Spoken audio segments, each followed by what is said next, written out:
something positive to happen this week is that President Trump is going to visit the UK and do a state visit. This is his second state visit. This is because he has non-consecutive terms, and this is really going to be something historic. King Charles is pulling out all the stops. Prince William, Princess Catherine, the entire family, they're pulling out all the stops to welcome the First Lady Melania Trump and President Trump and the entire delegation to the United Kingdom to show them what they're about. Of course, it's going to be big for trade.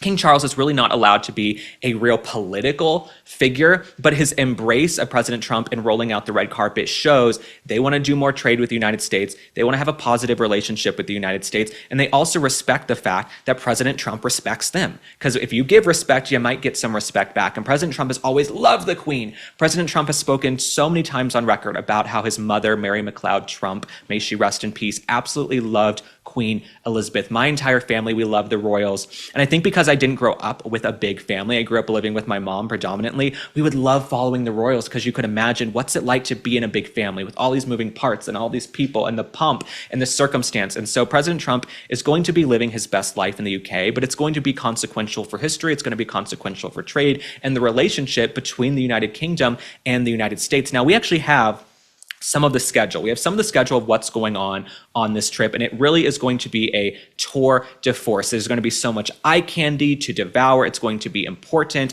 Let me read you what's going to happen. So on Tuesday, September 16th, the President and the First Lady, they will land in the UK, where they'll be greeted by the US Ambassador and the Viscount Hood, Lord-in-Waiting, on behalf of the King. Then where things start to get interesting, Wednesday, September 17th, okay?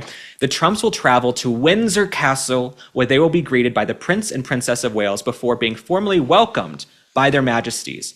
A royal salute will simultaneously be fired from the East Lawn in the Tower of London. This is going to be major. This is my Super Bowl. This is really my Super Bowl, right? My whole life has led up to this moment. I have followed the royals every day, probably since 2018, really 2012 if I go back and think about it. But I followed the royals every day since 2018.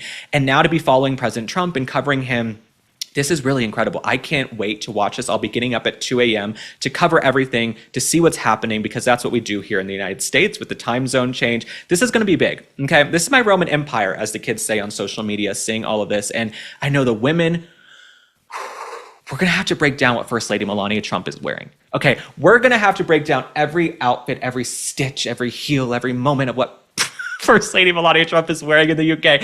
We're all going to be so excited to see the looks, to see what Catherine is wearing. Oh my God.